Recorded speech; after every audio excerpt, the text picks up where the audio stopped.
Hello again, internet friends, and welcome back to Antiques Roadshow. This week I want to talk to you about a question that I get probably once or twice a month, and it's something like, what type of fitness standard should I be trying to achieve? What lifts should I be doing? What type of runs should I be doing? That sort of thing. And I also want to briefly discuss some simple ideas on how to organize your training so that you can achieve the standard that we'll discuss, or whatever standard you end up setting up for yourself. The first thing that we have to discuss is our goal, because training is always dictated by the goal. And so for the majority of you, the goal to a large extent is, I want to be physically capable so I can respond to a worst case scenario.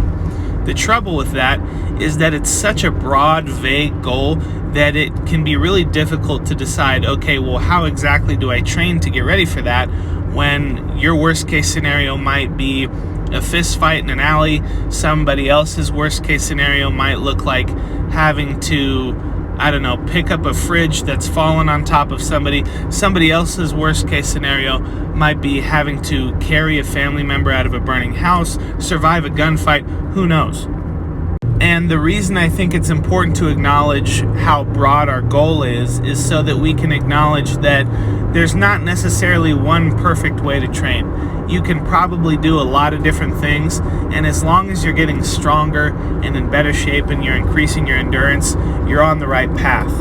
Especially for those of you who are beginners, worrying about the minutia of, should I deadlift, should I kettlebell swing, should I do this run versus that run, I would say is not as important as just making sure that you are being consistent, that you are working hard, that you are sleeping a reasonable amount of time, that you're getting in a reasonable amount of protein, and that you're lifting in a intensity range that allows you to make progress, but that you can still recover from. And so a lot of you guys have questions about the tactics and strategies of lifting and running and the day-to-day in the gym stuff, when you need to be focused just as much, if not more so, on the habitual side of things, of making sure that you're sleeping, making sure that when you are training, you're doing it consistently for months on end, and not for 1 and 2 weeks at a time, then taking time off, then trying to come back.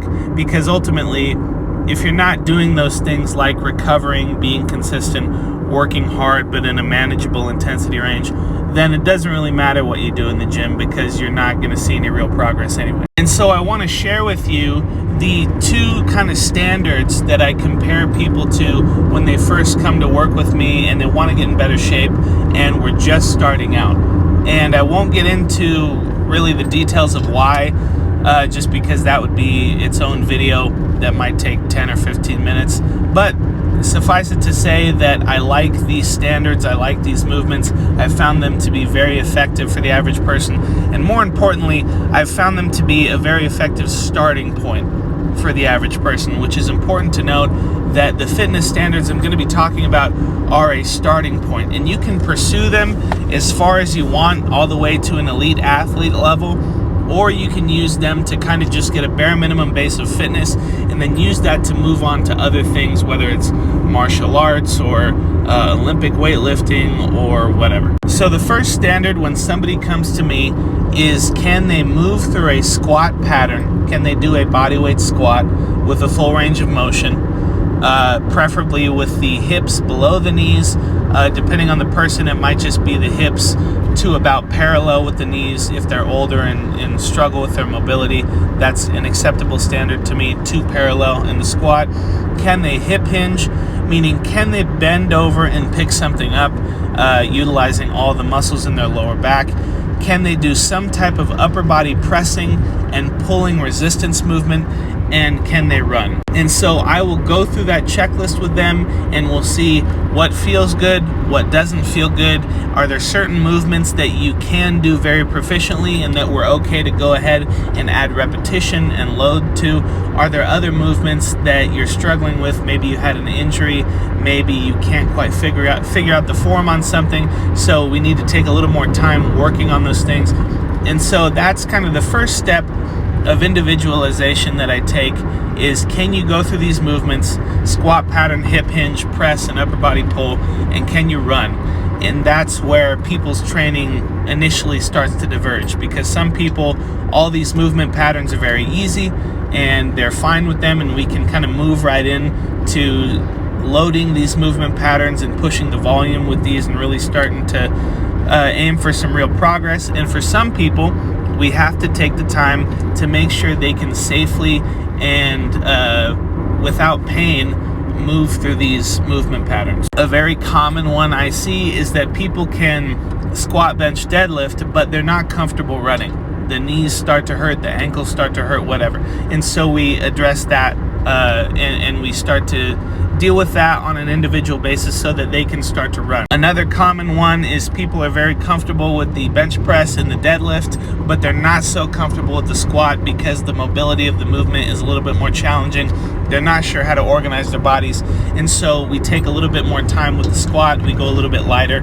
And the important thing to note is that regardless of what movements the person is proficient with, and regardless of what movements they struggle with, my answer 99.9% of the time is always finding a entry point that is manageable for the person, so that they are comfortable and so that they are pain-free and so that they can start to do that movement at a level that is achievable for them. And so first, that's going to be achieving a full range of motion. And so, for example, if a person cannot squat with a full range of motion, I'm not necessarily going to give them a bunch of weight and a bunch of reps to do. We're going to take a little time and make sure that they can safely go through the full range of motion. We might have them squat onto a high box. We might have them squat onto a chair, and then over the week slowly work them down to the point where they can comfortably squat below parallel. Maybe a person doesn't struggle with the range of motion on something, but a certain amount of weight or volume really bothers them. I can't do sets of 10 on my bench press, or anytime I go over 225 on my deadlift, my back really starts to hurt. We say, okay, what can you do that doesn't hurt? What can you do that is manageable that we can start to progress with? And so for a lot of guys, that means turning off the ego, or at least keeping the ego in check and saying, hey, I know it sucks to deadlift with 135 when you used to do 315, but if 225 hurts your back, let's start with something pain-free and then build on that so that eventually you can get back to 225 and 315 without any problems. And so again, it's really important that you guys remember that regardless of what movements you're struggling with, whether it be the running, the squatting, the hinging, or the pressing, whatever, you got to find an entry point that allows you to do that motion or do something as close to that motion as you can while not causing pain, while not increasing sensitivity, and making sure that it's manageable so that you can then take that manageable pain-free movement and load it. And for a lot of you guys, that's going to be starting at a place that you don't want to start at, because it's going to require you to do shoulder presses with 5 pounds, because that's what doesn't hurt your shoulder. Or it's going to require you to squat with a 25-pound dumbbell, because that's what allows you to go through a full range of motion. And you're not going to be able to load up 225 like you could before, but by taking 2 steps back, you're allowing yourself to take 5 steps forward, because you're focusing on quality of movement, you're focusing on finding a manageable entry point and using consistent, relatively good form so that you can then build yourself back up with that new quality movement pattern to the point where you were before and beyond. And so you can take yourself through that checklist. It's very simple. Can I squat? Can I hip hinge? Can I upper body press and pull? And can I run? And can I do those things pain-free? Do those things generally feel good? Now, it's important to remember that training, when you're pushing your limits, there's going to be pain, there's going to be bumps and bruises, things are going to hurt sometimes, but there's a difference between being hurt and being injured. And if every time you do a moderately heavy lower body movement your back's killing you, that's obviously a problem we need to mitigate for. But if, every once in a while your knee bugs you on a long run, that's not the same thing. So that's important to differentiate. So give yourself that evaluation and then ask yourself the question, if you're struggling with one of these movements, say, what is my pain-free entry point? What is my manageable entry point that I can build on? Do I need to start walking first instead of running? Do I need to start jogging really, really slow instead of trying to go my normal 7-minute mile pace? And then once you identify that pain-free, manageable entry point, you can begin. And so that's my first evaluation as a coach. And the second evaluation is just to increase the intensity of the first one, basically. Can the person do all these things? If not, fine, we'll address those. But once they can do those things proficiently and safely, then we get to start talking about pushing the actual physical limits and making them a better athlete. And like I touched on before, it's very difficult when our goal is as broad and as unpredictable as being prepared for worst case scenarios, and that makes it very challenging to sit down and say, this is what you should be good at, this is what you should be doing in the gym, and that sort of thing. But generally speaking, I think everybody, regardless of what their goal is and regardless of what their pursuit is, should be able to squat with 1.5 times body weight. They should be able to deadlift 2 times body weight and bench 1 times body weight. I also think you should be able to run a mile in under 8 minutes, and I also think that you should be able to run 3 miles. I'm not necessarily as worried about the time on a 3 or 5 miler, but as long as you can actually go that distance, that's my main concern. And then I think on top of that, you should be able to do anywhere from 5 to 10 pull-ups. And that's, for me personally, I think that's a good bare minimum standard. For some of you guys, those weights are going to be so easy to lift because you're so strong. For some of you guys, those runs are going to be so easy because you're in such good shape. But again, this is a bare minimum fitness standard. And for some of you, maybe the lifts will be easy, but the run would be really hard. For some of you, vice versa. But for the average American who is generally very weak, very inactive, and very out of shape, I think this is a good standard to aim for. I think it's a reasonable and attainable standard to shoot for. And what I have found is that when people hit these standards, they fall in love with training in the process. And they want to be able to go on to squat 2 times body weight, 2.5 times body weight, and run, a 6-minute mile and that type of thing.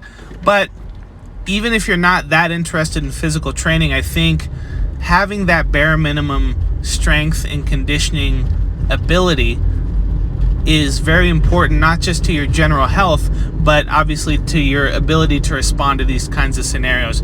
If you can't put something about your body weight on your back and move it, then the likelihood that you're going to be able to carry a person to safety in a moment of danger is not going to be great. If you can't bench your own body weight, then the likelihood that you're going to be able to throw a reasonably hard punch is not going to be great.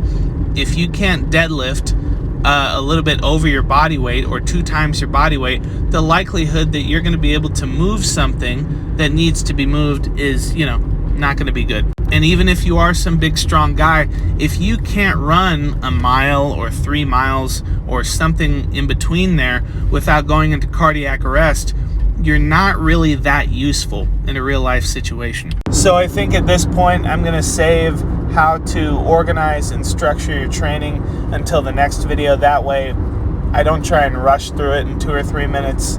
So now you guys have a bare minimum fitness standard. If you are already exceeding that standard, great. If not, that's also great, because now you have a goal that you can work towards. And if you're not currently where you want to be physically because of pain or sensitivity or a prior injury, hopefully some of the things we've talked about will give you an idea of where you can start so that you can begin to build back and eventually be better than you were before. If you guys have any questions about how to apply the things we've talked about in the video, or just questions about training in general, please don't hesitate to reach out to me on Instagram. I respond to all my messages. Please like, subscribe, comment, tell me how great you think I am, and I will see you in the next video.